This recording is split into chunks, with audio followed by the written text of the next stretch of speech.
So this is the 2023 Syrah, and this Syrah is clone 470, which is a particular clone that we really wanted to get of Syrah that's most well known for northern Rhône Syrahs.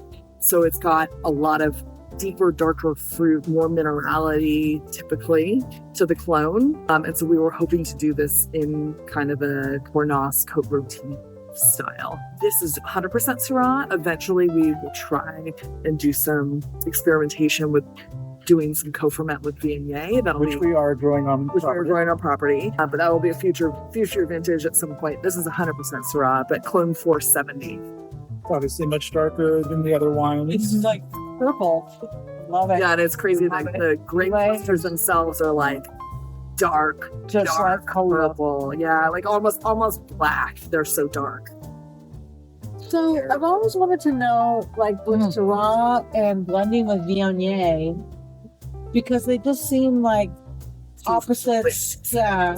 So why do people do that? So the Viognier, most importantly, or I think the number one reason is it's meant to fix, meaning kind of not solve, but imprint, I guess, if you will, the color. Like, so it makes the color stay in the Syrah. When you say fix, meaning like attach the color to it. So Pigmentation.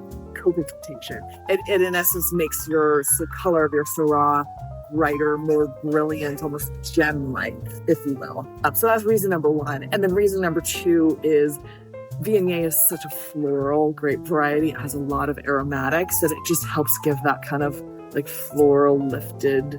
It's actually one of my favorite white wines, for sure. Mm-hmm. And Syrah can tend to be many times very earthy and leather and mushroom and kind of some of these deeper, darker flavors that lift of the Viognier can add just some interest and levity. So is it like a very small percentage? Yes, very small, usually 3 to 5%. Yes, that's the trick. It's crazy that just that amount will be true. Yes, yeah. Interesting. It's all about the co-pigmentation. It's about taking those anthocyanins and instead of letting them fall out and disappear, you need something that's going to bind them together so that they stay there. It's all about the color. This is obviously super young, but it's super young. Yeah, that is. It is. Yeah, I think this actually could age a significant amount of time. I think you could be 10 years. I would definitely. Drink it is super tasty, but it has the structure of it so that it could go a long way. Yes, but it's tasty. Yeah. I think what will happen as it ages is it will develop some more of those kind of mineral characteristics, earthy characteristics. You'll get a little more mushroom in there. I think the leather will become a little bit more pronounced. There's a hint of forest flora right now, but I think some of those characteristics will become more pronounced in more time, and I think it will balance that cherry fruit very nicely. Like 5 years before they're drinking. Absolutely. You're being an old world wine, right? For sure. 2023 was a very long, cool growing season, and so you get that. Syrah is a big fruit worm. This is not this. This has so much more character, right?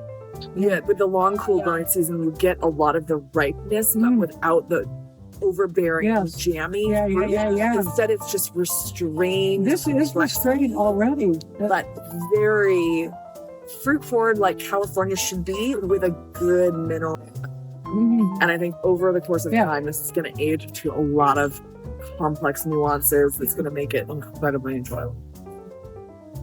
I feel too that all of the ones that we've had haven't been super alcoholic as well. Right.